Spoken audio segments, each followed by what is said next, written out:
الحمد لله وكفى والصلاة والسلام على نبينا محمد المصطفى وعلى آله وأصحابه أهل الصدق والوفاء.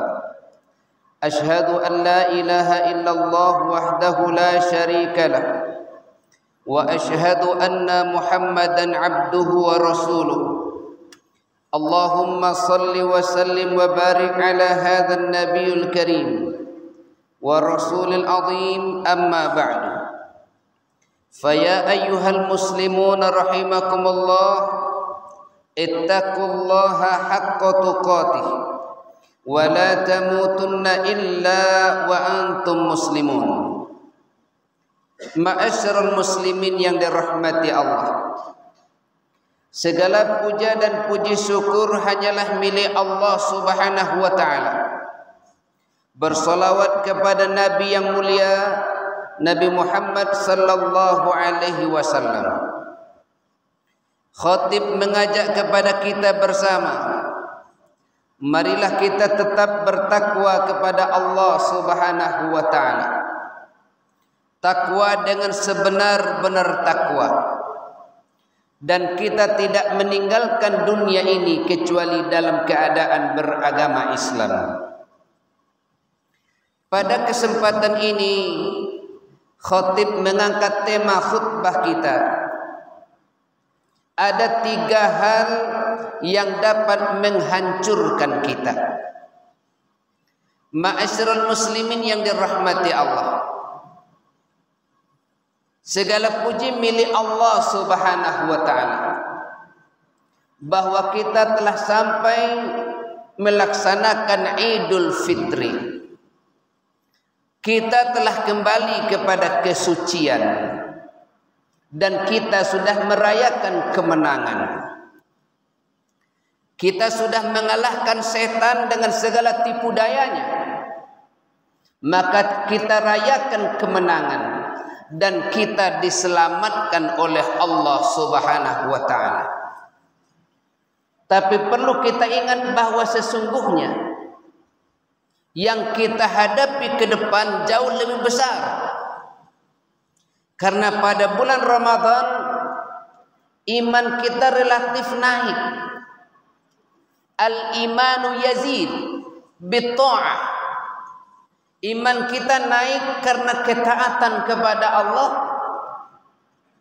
Faktor juga lingkungan. Tetapi setelah bulan Ramadan ini, kita mesti berhati-hati lagi dan bertekad mengaplikasikan apa yang kita dapatkan dalam bulan Ramadan.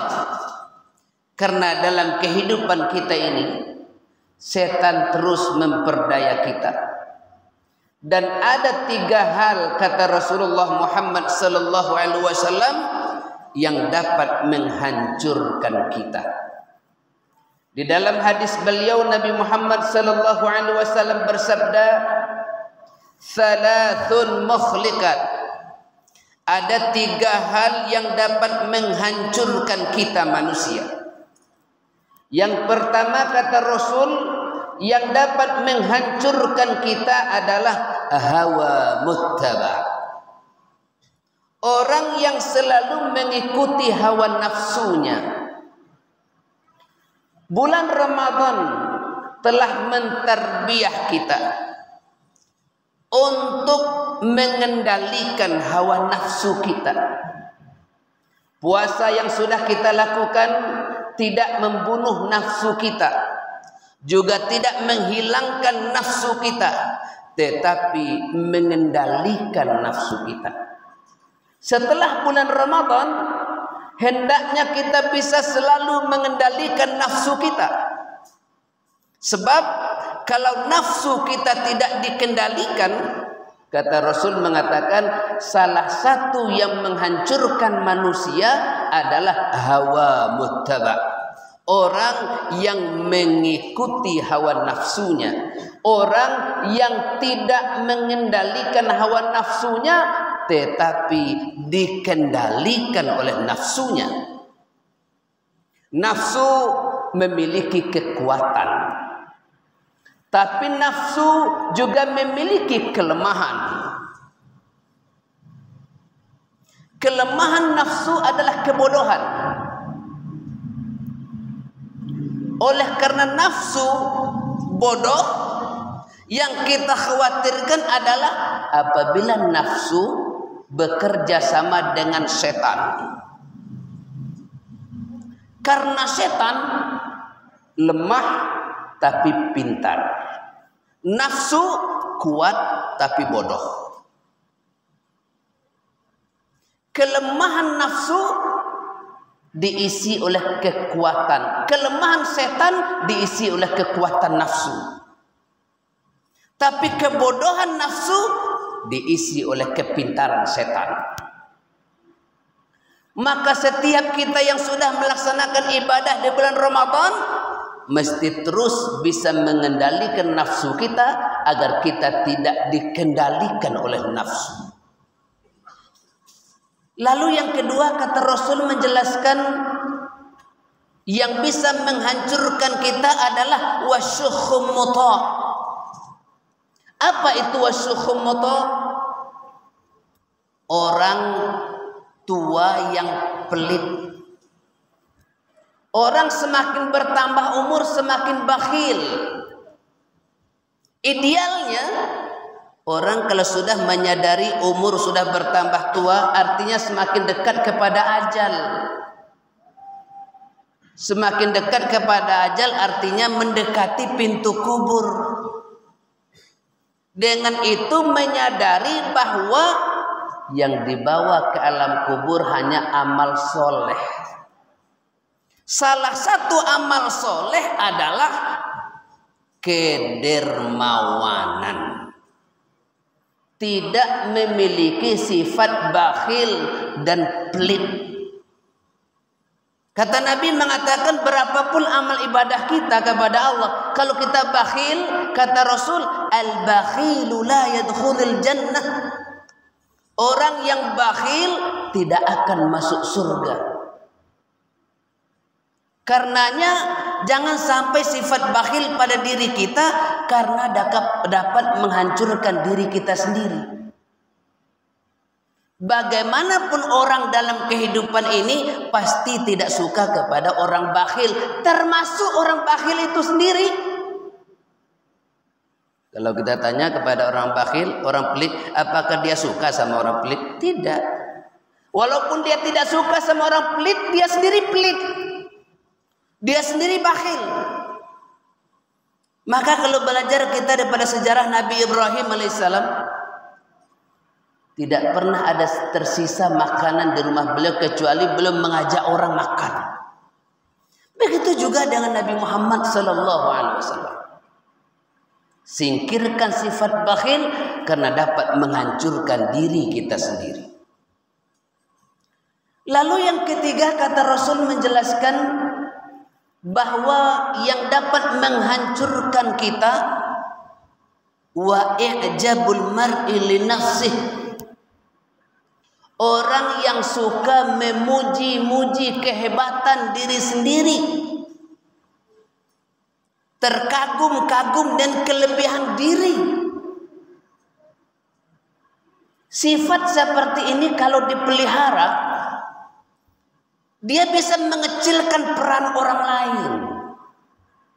Seolah-olah orang lain tidak punya peran apa-apa. Setiap keberhasilan hanya ada dia di dalamnya. Orang lain tidak ada artinya sama sekali. Yang hebat cuma dia. Oh, kalau begini, nah itu karena saya. Oh, itu berhasil karena saya. Karena orang lain mana? Enggak ada. Padahal kalau kita menyadari, bukankah kita ini makhluk sosial? Kita makhluk zon politikon, kata Aristoteles. Tidak ada manusia Superman. Manusia yang bisa kerja sendiri itu enggak ada. Setiap kita sehebat apapun kita membutuhkan kerjasama dengan orang lain. Tidak ada keberhasilan tanpa kerjasama. Bahkan Rasulullah Muhammad SAW dalam mengembangkan dakwah pun beliau tidak sendiri,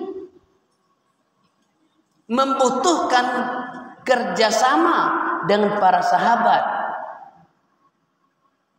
Yang bisa kerja sendiri itu hanya Allah. Hanya Allah yang memiliki kekuasaan yang tidak membutuhkan siapapun untuk membantu pekerjaannya.